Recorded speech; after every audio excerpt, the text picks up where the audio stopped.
अत्याधुनिक सुविधाओं युक्त आपका अपना पायल हॉस्पिटल आपकी सेवा में दिन रात तत्पर। ECHS RGHS अधिकृत सुविधाएं, 24 घंटे आपातकालीन सेवाओं के साथ विश्वास का एक ही नाम, पायल मल्टी स्पेशलिस्ट हॉस्पिटल चिड़ावा। अरे माँ, तेरे आंचल की छाया है, मेरी नींदें तरसती है, हो माँ प्यारी माँ। आप देख रहे हैं शिवनगरी टाइम्स में पंकज, कैमरामैन आकाश के साथ। दोस्तों, जब भी इन बच्चों की क्लास में गया तो वाकई में बहुत ही अच्छा लगा और आज मुझे ऐसा एहसास हुआ कि मैं भी शायद एक क्लास टीचर हूँ, क्योंकि जब इन बच्चों की क्लास में जब मैं पहुंचा तब बड़े ही प्यार से सभी बच्चों ने एक साथ good morning sir, welcome sir जोर से चिल्लाते हुए कहा और सभी बच्चों ने एक स्वर में कहा। उसके बाद जब तक मैंने थैंक यू नहीं कहा तब तक बच्चे नीचे नहीं बैठे अपने जगह पर। ये मुझे वाकई में बहुत ही दिल को छूने वाली बात लगी बच्चों की। लेकिन इन बच्चों को आप देख ही रहे हैं कि बच्चे कोई प्राइवेट स्कूल के, कोई बड़ी स्कूल के बच्चे नहीं हैं, क्लास में पढ़ने वाले बच्चे नहीं हैं। ये बच्चे झुग्गी झोपड़ियों में रहकर पढ़ने वाले बच्चे हैं। सबसे मेन और इम्पोर्टेंट और जरूरी बात तो यही है, देखने वाली बात यही है कि इन बच्चों में इतना ज्ञान किसने भरा और कैसे आया इन लोगों में इतना दिमाग। क्योंकि झुग्गी झोपड़ी वाले बच्चे अक्सर भीख मांग के देखे जाते हैं, अक्सर कपड़े फाड़ते हुए देखे जाते हैं, कहीं ना कहीं से कुछ ना कुछ कचरा है वहां से कुछ ना कुछ ढूंढते हुए पाए जाते हैं। ये बच्चे आज जब भी इनकी क्लास में जब पहुंचा वाकई में दिल गदगद हो गया। और आज हम लोग पहुंचे हैं चूरू अपनी पाठशाला। पहुंचने का मकसद सिर्फ यही है कि 6 साल से निरंतर ये पाठशाला जारी है। शुरुआत भले ही 1, 2, 3 बच्चों से हुई होगी, लेकिन आज इनके पास 250 प्लस बच्चे हैं और रोजाना निरंतर बच्चे आते हैं। 5-6 क्लासेस हैं और क्लासेस भी कैसी है वो सब आपको दिखाएंगे। वीडियो के साथ अंत तक बने रहिए। तो दोस्तों, हमारे साथ चूरू की आन और बान और शान अपनी पाठशाला के संचालक कहें या फिर कहें कि इस मुहिम को चलाने वाले जो चिराग है, इस मुहिम को जो आगे बढ़ाने वाले जो शख्स है, वो हमारे साथ है धर्मवीर जाखड़। और धर्मवीर जाखड़ जी, आपका बहुत बहुत स्वागत है चिड़ावा शिवनगरी के अंदर। और ये जो मुहिम आपने चला रखी है 6 साल से, वाकई में काबिल तारीफ है। धन्यवाद साहब, आप इन बच्चों के बीच पहुंचे और शुक्रिया। ये जो सिलसिला चल रहा है 6 वर्षों से चल रहा है। हाँ, 2016 से शुरू हुआ था, जो अब अनवरत चल रहा है। तो पहला ही अपना तो सीधा ही सवाल रहेगा, क्यों आप कहाँ जुट पड़ गए ये सब करने की? अच्छी खासी तनख्वाह है आपकी, आप पुलिस कांस्टेबल हैं, तो कहाँ जुट पड़ गई आपको? जरूरत तो मैं जब भी बस स्टैंड पर, रेलवे स्टेशन पर ऐसे बच्चों को देखते था, हमेशा से एक ये था कि जब तक इनको एजुकेशन से नहीं जोड़ पाएंगे तब तक ये बच्चे जिंदगी भर ऐसे ही भटकते रहेंगे, अंधेरे में रहेंगे और एक नरकीय जीवन है वो गुजारेंगे। तो एक अवसर बना, ऑपरेशन स्माइल नाम का पुलिस में एक अभियान चला था 2016 में, और उसमें मेरे को भी शामिल होने का अवसर मिला। तो मेरे को उस टाइम ये अच्छा एक संयोग बना और ऐसे बच्चे जो एक बार मेरे ही कमरे पर आए थे भीख मांगने के लिए, तो उनको लेकर के मैंने ये एक पढ़ाने का उपक्रम उन्हीं की झुग्गी झोंपड़ियों में जाकर के शुरू किया, जो काफ़ी आप देख रहे हैं अच्छा रहा है। आपने बहुत अच्छा रहा है और चल भी अच्छा रहा है। आपकी प्रेरणा से काफ़ी जगह ऐसे पाठशाला खुल चुकी है। हाँ। और मतलब वो लोग ऐसे भी हैं जिन्होंने अपना भी घर बना लिया साथ ही साथ में। जैसे कहते हैं ना कि नेता जो है गरीबी दूर करने के लिए आते हैं, लेकिन नेता बनने के बाद, चुनाव जीतने के बाद वो लोगों की गरीबी नहीं, अपनी खुद की गरीबी दूर करते हैं। हाँ, गरीब तो गरीब ही रह जाता है, वो अमीर हो जाते हैं। यही आपकी पाठशाला का भी ऐसा ही आपसे प्रेरणा, लेकिन काफ़ी लोगों ने ऐसा कुछ किया भी है। हाँ, प्रेरणा लेकर के किया है। और मेरे को कोई ज़रूरत नहीं थी, आप सही कह रहे हैं, मैं पुलिस की नौकरी में हूँ, पढ़ाना लिखाना अपना कोई मुख्य काम नहीं था। लेकिन मैं देख रहा था कि बाल अपराध जो अपन भिक्षावृत्ति है, इसको भी बाल अपराध की श्रेणी में शामिल कर रखा है। और कचरा चुगना, यानी 14 साल से छोटे बच्चे कहीं काम भी कर रहे हैं तो वो भी बाल श्रम की श्रेणी में है। तो बाल श्रम को इसको रोकें कैसे? अब पुलिस का काम तो इतना ही था कि ऐसे बच्चों को पकड़ करके समाज कल्याण विभाग में सौंप दें। समाज कल्याण विभाग उनको, उसका आगे का काम उनका है कि इनको मुख्य धारा में कैसे लाना है। लेकिन अपन देख रहे थे पिछले कई सालों से कि पुलिस ऐसे बच्चों को लेकर के समाज कल्याण विभाग में सौंप रही थी, तो समाज कल्याण विभाग अधिकारी उनको समझा बुझा करके शिक्षा के प्रति प्रेरित करके उनको छोड़ देते थे। बिल्कुल।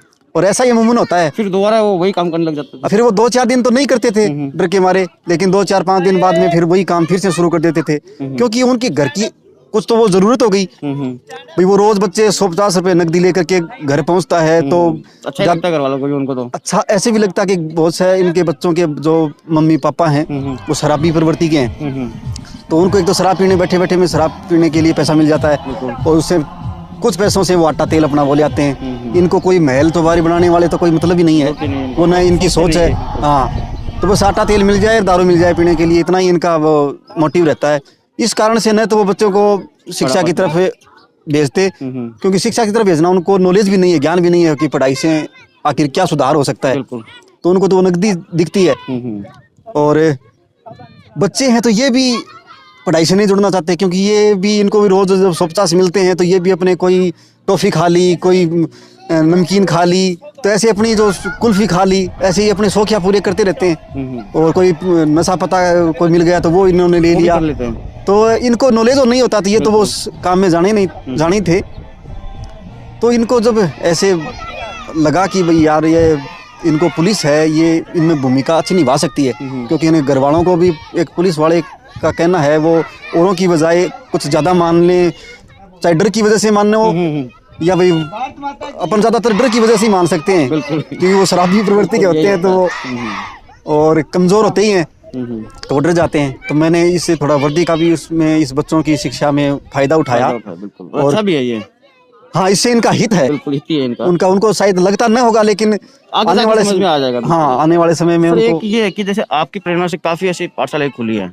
मेरा कहने का मतलब पहले भी यही था कि उन लोगों ने अपने घर बना लिए और बच्चों के ऊपर ध्यान देना बंद कर दिया। देखो, हम भी एक दो जगह गए थे, शुरुआत में हमें भी लगा कि यार ये अपना वाला ही काम ये कर रहे हैं तो क्यों ना अपन इनका भी सपोर्ट करें। तो वहाँ गए और उनके कुछ दिन बाद हमें मालूम चला कि ये तो मान ली उसका मिसयूज कर रहे हैं। मिसयूज करें तो हमें भी उसका फील हुआ। उसके बाद हमने दोबारा उनकी तरफ ज़्यादा ध्यान नहीं दिया। और लोगों से भी कहेंगे कि जो भी जहाँ भी कोई भी 2 रुपया देता है ना, चाहे वो ऐसे केवल ऐसा ही उपक्रम नहीं, अच्छाई के नाम पे बहुत ज्यादा ठगी है। बिल्कुल, बहुत सारे ऐसे वीडियो लोग बनाते हैं, इसको धंधा बना रखा है लोगों की भावनाओं से खेलने का। इमोशनल करके इमोशनल टाइप की वीडियो बनाएंगे, इमोशनल करने का उसमें सारा मसाला है वो डालने का प्रयास करेंगे ताकि लोगों को आकर्षित किया जा सकते, उसकी भावनाओं से खेल करके और उनसे रुपया ऐंठा जा सके। ऐसा धंधा बना रखा है। मैं खुद देखता हूँ बहुत सारे ऐसे लोग ऐसा करते हैं। ऐसा हालांकि नहीं करना चाहिए, लेकिन इसके लिए उनका तो धंधा हो गया। अब समझने की जरूरत आम आदमी को, जनता को है कि सही क्या है और गलत क्या है। तो चलिए चलते चलते बात करते, क्लास में भी चलते हैं अपन। हाँ हाँ, तो ये भी एक जरिया हो गया लोगों का। लेकिन एक चीज और देखी गई है कि जो आपने जो ये चला रखा है पूरा सिस्टम, पाठशाला चल रही है, 5-6 क्लासेस भी हैं, तो वाकई में मुझे तो बड़ा आनंद आया कि जब मैं क्लास में पहुंचा तो बच्चों ने जैसे ही कहा good morning sir, welcome sir, तो वाकई बहुत ही अच्छा लगा। देखिए, अपना काम समाज को एकदम सही गाइड करना है, समाज को भी करना है, इन ऐसे जो वंचित बच्चे हैं इनको भी करना है। और क्योंकि अपने आदर्श हैं, मेरे दादा का ही मैं बताऊं तो मेरे दादा सुभाष चंद्र बोस की सेना में रहे हुए हैं, आज़ादी हिंद फौज के सैनिक रहे हैं और 7 साल तक जंगलों में, बर्मा और जापान की जेलों में इस देश के लिए, इस देश की आज़ादी के लिए खाक छानी है, तकलीफें सहन की हैं। तो मैंने उसको हमेशा से अपने दादा को प्रेरणा माना। सुभाष चंद्र बोस हैं, भगत सिंह हैं, भीमराव अंबेडकर हैं, ज्योतिबा फुले हैं, ऐसी शख्सियतों को एक आदर्श माना क्योंकि इन्होंने देश के लिए वास्तव में सच्चा और अच्छा काम किया। बिल्कुल। और उन हमेशा से ये तमन्ना थी कि हम भी अपने दादा की तरह और इन देशभक्तों की तरह कुछ अच्छा करें, देश दुनिया को कुछ अच्छा दें। और ये आज से 6 साल पहले ये एक अच्छा संयोग, इससे पहले भी हालांकि हमने गांव में कोई पौधे लगाने हैं, कुछ अच्छा ऐसा अलग है। ये तो शिक्षा को आगे बढ़ाने का बच्चों को, और हाँ। बच्चे कौन से झुग्गी झोपड़ी वाले। बिल्कुल। और इसका पीछे का कारण अपने ये भी जाना कि भाई आज दुनिया के जो भी सशक्त देश हैं, जो भी पावरफुल कंट्री हैं, छोटे छोटे देश हैं, वो विश्व शक्ति, महाशक्ति बन के बैठे हैं वो, और उनके पीछे का मूल जो है वो एजुकेशन ही रहा है। बिल्कुल। जब ये जाना कि ये देश इतने पावरफुल कैसे हुए, तो देखा कि इनके एजुकेशन सिस्टम है बहुत ही शानदार है, गुणवत्तापूर्ण है, और इसकी बदौलत ही आज वो इस लेवल पर हैं। तो अपन भी क्यों न एजुकेशन को, गुणवत्ता को भी सुधारने का प्रयास करेंगे। और जो अब तक जुड़ नहीं पाए हैं ये बच्चे, ऐसे अब तक करीब अपने 400-500 बच्चों को जैसे जोड़ा है, लेकिन आगे और भी अपना प्लान है कि एक अच्छी सी पाठशाला बना करके इनको और कई हजारों ऐसे बच्चों को जोड़े। जैसे दूर से लाते हो आप, ब्रिज के उधर से भी लाते हो बच्चे, उधर भी झुग्गी झोपड़े काफी है, तो मतलब वो कैसे लेके आते हो वहाँ से, कैसे खींच के लाते हो बच्चों को? अपने पास 2 गाड़ियां हैं। एक गाड़ी तो यहाँ पंकज जी सुराना है, उनकी तरफ से गिफ्ट हुई है, और एक गाड़ी हमने शुरुआत में इन बच्चों को लाने ले जाने के लिए टेम्पो लगा रखे थे किराए पर। 3-4 अपने अच्छे साथी थे भामा सा, तो वो उनका किराया वहन करते थे और वो 4 टेम्पो लगा रखे थे। एक बार क्या हुआ कि टेम्पो से एक बच्चा गिर गया। अब टेम्पो तो खुला होता है, बिल्कुल, और बच्चे उसमें ज्यादा भी बैठ जाते हैं कई बार, बिल्कुल। तो एक बच्चा गिर गया तो सोचा कि यार ये अच्छा काम है ना, ये एक कोई घटना, एक दुर्घटना से और सारा का सारा खराब हो जाएगा, तो क्यों ना अपन किस्तों पर एक गाड़ी खरीद लें ताकि इसमें बच्चे अंदर एकदम पूरा पैक करके वो आ जाएं, गिरने की संभावना न रहो। तब एक किस्तों पर ये गाड़ी खरीदी थी। और अब 2 गाड़ियां हैं, तो इन 2 गाड़ियों से दूर दूर से जो बच्चे हैं, स्टेशन है, बस स्टैंड के पास रहते हैं, उसको आप लेके जाते हो गाड़ी? हाँ 2 जुगी कहीं हैं, 4 गाड़ियाँ जो है आपकी वो पाठशाला की हो गई अब। हाँ ये पाठशाला लेकिन की इससे पहले आपके पास गाड़ी तो नहीं थी, लेकिन कभी किसी को कहा कि हमें पाठशाला के अंदर ये चीज़ चाहिए या फिर वो चीज़ चाहिए? गाड़ी। ये चीज वो चाहिए, ये तो कभी किसी के पास न तो जा पाए। शुरुआत में 1-2 जो लग रहे थे कि हाँ ये कुछ कर सकते हैं, उनको इन बच्चों के लिए भोजन पानी की जरूर कहा था कि आप इनको भोजन करा सकें महीने में 1 दिन 2 दिन तो अच्छा है, क्योंकि इन भोजन इन बच्चों की मुख्य आवश्यकता है। तो लोग उसी के लिए गए थे, बाकी किसी के पास है कभी जा भी नहीं पाए, क्योंकि ड्यूटियां भी साथ साथ में रहती हैं और कोई अवसर बन भी नहीं अभी पाया। कितने बच्चे टीचर हैं यहाँ पर, क्योंकि आप तो ज़्यादा ड्यूटी पे रहते हैं? फिलहाल 7 टीचर है। तो ये सब फ्री ऑफ कॉस्ट पढ़ाते हैं, इनको पेमेंट दिया जाता इनको एक न्यूनतम मानदेय दिया जाता है ताकि इनके घर भी, इनकी पढ़ाई भी, क्योंकि ज्यादातर तैयारी करने वाले हैं तो वो अपनी तैयारियां, उनकी वो तैयारी भी होती रहे और इन बच्चों का भी भला होता रहे, इसलिए साथ में उनकी न्यूनतम एक आवश्यकता है कि मानदेय निर्धारित कर रखा है, तो वो देते हैं। बिल्कुल, बहुत ही अच्छी बात है। बताइए कि सबसे मेन और ज़रूरी है कि अब जो पैसा आ रहा है, हाँ तो वो पैसा आप कैसे मैनेज करते हैं कि लोगों को ये ना लगे कि धर्मवीर पैसा खा रहा है या फिर टीचर पैसे खा रहे हैं? देखो, ये भावना लोगों की बनी होती है, काफ़ी लोग ऐसे भी होते हैं। बिल्कुल ऐसे होते हैं और लोगों की भावना कोई गलत नहीं बनी हुई है, क्योंकि लोगों ने ऐसा भावना रखा है। पैदा किए हैं, ऐसे पैदा किया है। हालात पैदा किए हैं, इस कारण से ऐसी भावना बनी है। तो अपन ने इसके लिए याद क्या है क्या कि शुरुआती दिनों में तो अपन खुद का ही अकाउंट था और बहुत सारे साथी खुद के अकाउंट में डालते थे। बाद में किसी जानकार अच्छे साथी अपने साथ जुड़े तो उन्होंने बताया कि ये सिस्टम ठीक नहीं रहेगा, आने वाले समय में इस पर उंगलियां उठने की संभावना रहेंगी। बिल्कुल। तो आप एक ऐसा करो, एक संस्था का गठन करो, और हमारे अधिकारियों ने भी इसके गाइड किया, एक संस्था बनाओ प्राइवेट लोगों को लेकर के।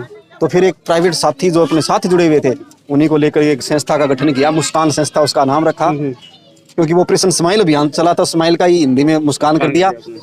तो ये मुस्कान संस्था का गठन कर लिया, इसका एक खाता हो गया, इसी से जोड़ दिए, एक फोन पे नंबर बना दिए, वो इसी खाता से जुड़े, उनमें फोन पे करता तो सीधा सब एक प्रक्रिया चल रही है। हाँ उसके अंदर किसी का छेड़छाड़ नहीं है, किसी की कोई सबकी रसीद कटती है उसमें, जो भी भेजता है भेजता है, अगला रसीद ले या ना ले, लेकिन रसीद अवश्य कटती है। तो क्लास में पहुंच गया तो कुछ बच्चों से भी कुछ सवाल जवाब हो ही जाए। बिल्कुल।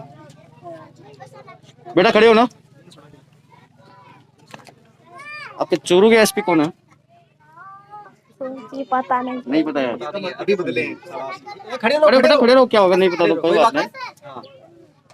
तो कुछ आप ही सवाल करिए, आपके बच्चे हैं तो आपने कुछ सिखाया है इनको? पूजा, पहले तो ये बताओ आपका गांव कौन सा है? लूनी। लूनी कहाँ पड़ता है? लूनी आलोट। आलोट एमपी। हाँ, एमपी में, एमपी के रहने वाली। यहाँ कितने साल हो गए यहाँ से? यहाँ 1 साल हो गए। 1 साल हो गए। तो यहाँ पाठशाला में आकर के कैसा लग रहा है? अच्छा लग रहा है। इससे पहले क्या करते थे? इससे पहले काम करते थे, क्या काम करते थे? बूंद का। कभी भीख मांगने भी गए हो किसी के पास, पैसे दो हमें, या फिर कुछ चीज उठाते, ऐसे कुछ किया आपने पहले? और अब वो नहीं करते ना?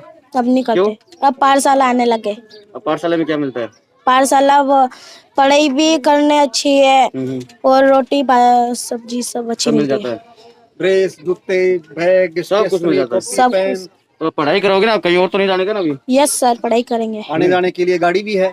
हाँ, गाड़ी में कोई दिक्कत तो नहीं है? नहीं है। गाड़ी में आते हो आप स्कूल? हाँ, गाड़ी में आते हैं, रोज गाड़ी में छोड़ते हैं, रोज गाड़ी में आते हैं। कितने बजे आते हो सुबह? सुबह 9:30 बजे। और शाम को जाते कितने बजे? 3 बजे। 3 बजे तक यही इस पाठशाला में रहते हो? वाह बेटा, क्या नाम है आपका? शिवा। शिवा, शिवजी वाले शिवा, शिवा शिवा वही ना? कहाँ के हो आप? मैं मेतुर। यहाँ एमपी। एमपी से। तो यहाँ क्या करते हो पाठशाला में? पाठशाला में पढ़ लिख के बड़े होंगे, पुलिस बनेंगे, धर्मवीर जी सर के। धर्मवीर जी सर जैसे? क्या बात है। धर्मवीर जी तो यार पुलिस में है तो काफी डर लगता है। आप भी डराओगे हमें? डराओगे? हाँ। वाह, बहुत अच्छी बात है। और खूब पढ़ो, ये भी एक अच्छी बात है। लेकिन इससे पहले क्या करते थे घर पे? पाठशाला में नहीं आते थे जब आप? मांग भीख के ऐसे ही घर पे घर चलाते थे। पापा क्या करते हैं? पापा अब काम करते हैं और मम्मी भी काम करती है। और अब आप पढ़ाई करते हो? हाँ। रोज स्कूल आते हो? रोज। रोज। और क्या मिलता है? खाने को मिलता है कुछ? खाना मिलता है, ड्रेस जूता सब कुछ, कपड़े लगते हैं, सब कुछ। ये सर ने डरा तो नहीं रखा ना आपको? नहीं। ऐसे बोलना है, ऐसे बोलना है? नहीं, डरा रखा होगा? डरा तो नहीं रखा। नहीं, डराते भी है क्या? कोई नहीं डराता। कुछ देते हैं, इनाम वगैरह देते हैं कभी? देते हैं, कभी कम्बल वम्बल दे देते हैं, सब कुछ दे देते हैं, राशन पानी सब। अभी पढ़ाई करते हो आप? हाँ, खूब खूब। पढ़ो। मैं भी चाहता हूँ कि आप धर्मवीर जी सर जैसे उनसे भी अच्छे बनो, ठीक है ना? तो दोस्तों, वाकई में ये जो पाठशाला है, और मैं तो ये कहूँगा कि जो संचालक है धर्मवीर जाखड़ जी, जो पुलिस कांस्टेबल है और अपनी ड्यूटी भी कर रहे हैं। ड्यूटी के साथ साथ सर आप ये जो मुहिम चल रही है आपकी वाकई में काबिल तारीफ है, और मैं तो यही कहूँगा कि आपको एक सैल्यूट तो आपको बनता ही है, क्योंकि आप पुलिस कांस्टेबल है। उसके बाद दूसरा सैल्यूट जो आप ये काम कर रहे हैं उसके लिए। नहीं, बिल्कुल अच्छा है सर। एजुकेशन अपना सुधार का एकदम मूल है। बिल्कुल। और ये बच्चे भी इन्होंने ये अपने यही देखा कि अपन जब पढ़ लिख करके, अपने माँ बाप अनपढ़ थे और उन्होंने अपने को पढ़ाया जोर जबरदस्ती कर कर करके, और उन्होंने पढ़ाया और आज अपन कुछ काबिल बन गए, तो निश्चित रूप से ये बच्चे भी है ना काबिल बन सकते हैं। बिल्कुल। हालांकि इनके जरूर रंग लाएगी। इनके माता पिता हैं वो आधे ही जागरूक हुए हैं अभी तक अपने बच्चों को पढ़ाई के समय लगता है, करने लगे। समय लगता है। हाँ, लेकिन विश्वास है कि आने टाइम में ये बच्चे जरूर कामयाब हो जाएंगे। तो दोस्तों ये थे हमारे साथ अपनी पाठशाला के संचालक और चूरू की आन और बान और शान धर्मवीर जाखड़। इनसे मिलके आपको कैसा लगा और क्या कुछ इस संस्था के बारे में आप कहना चाहेंगे, जरूर कमेंट बॉक्स में अपनी राय जरूर रखें और वीडियो को ज़्यादा से ज़्यादा शेयर करें। सर एक बार फिर आपको बहुत बहुत धन्यवाद। बिल्कुल साथ धन्यवाद आपका भी, और तमाम साथी जो देखते हैं उनसे भी आग्रह है कि आप ऐसे कार्य को निश्चित रूप से समाज में फैलाएं, और अपन फैलाएंगे तो यकीन मानिए कि अपन जैसा करेंगे कुदरत अपने को वैसा लौटाएगी। अपन अगर फैलाएंगे तो समाज में अच्छाई फैलेगी, अच्छाई फैलेगी तो अपने बाल बच्चों के लिए भी अच्छा होगा, अपने गांव परिवार देश दुनिया के लिए अच्छा ही अच्छा होगा। तो अच्छी चीज़ को जहाँ भी अच्छा लगे कि हाँ ये काम ठीक है, तो उसको निश्चित रूप से उसको फैलाइए, खूब ज़्यादा शेयर कीजिए, और उसके एक फ़ायदा ये भी होगा, इन बच्चों का भी फ़ायदा होगा कि इनके लिए भी अपन एक पाठशाला बनाने का प्रयास कर रहे हैं, इनके लिए अच्छे हॉस्टल बनाने का प्रयास कर रहे हैं। करोड़ों रुपए उसमें खर्च होंगे, और अभी तक खूब सारा सपोर्ट 50-60 लाख रुपए का सपोर्ट हुआ भी है। तो अपन इनके लिए इसी सपोर्ट से, इसी शेयर करने से और आप ही के साथ से, और इन बच्चों के एक अच्छी और शिक्षण केंद्र, फिलहाल अपन देख रहे हैं कि झोंपड़ों में इन बच्चों को अपन पढ़ा रहे हैं। यहाँ कई चीजें आगे गर्मियाँ आएंगी, आंधी भूचाल भी आएंगे, तो उनमें कई तकलीफों का सामना करना पड़ेगा, और अपन चाहेंगे कि इनके लिए कुछ पक्का आवास, ये अच्छा सिस्टम बन जाए तो इनको पढ़ाने का और आनंद आएगा, और ज्यादा बच्चों को ऐसे को अपन जोड़ सकेंगे। वाकई में आपने पूरी पाठशाला अच्छी तरह से बना रखी है, फिल्टर पानी की व्यवस्था है और लैट्रिन बाथरूम भी आपने जो है वो वाकई में बना रखे है, वो बहुत अच्छा लगा। और एक बार फिर आपका बहुत बहुत धन्यवाद कि आपने हमें समय दिया और ये नेक कार्य जो आप कर रहे हैं। शुक्रिया साहब, बहुत बहुत धन्यवाद, आप इतनी दूर से चल करके आए। तो दोस्तों बने रहिए शिवनगरी टाइम्स के साथ। बेटा आपका क्या नाम है? मीनाज। आप भी यहाँ पे पढ़ने के लिए आते हैं, कुछ और भी सिखाया जाता है क्या आपको पढ़ाई के अलावा? क्या सिखाते हैं? सब चीज सिखाती। खेल भी कराते हैं आपको? क्या खिलाते हैं? कबड्डी, खो, सब चीज खिलाती। सीढ़ी बल्ले भी है, बैट बल्ले भी है। चिड़ी बल्ले भी है? हाँ। बैट बल्ले भी है? हाँ। चलो बहुत अच्छी बात है। क्या नाम है आपका? करीना। कहाँ से के रहने वाले हो?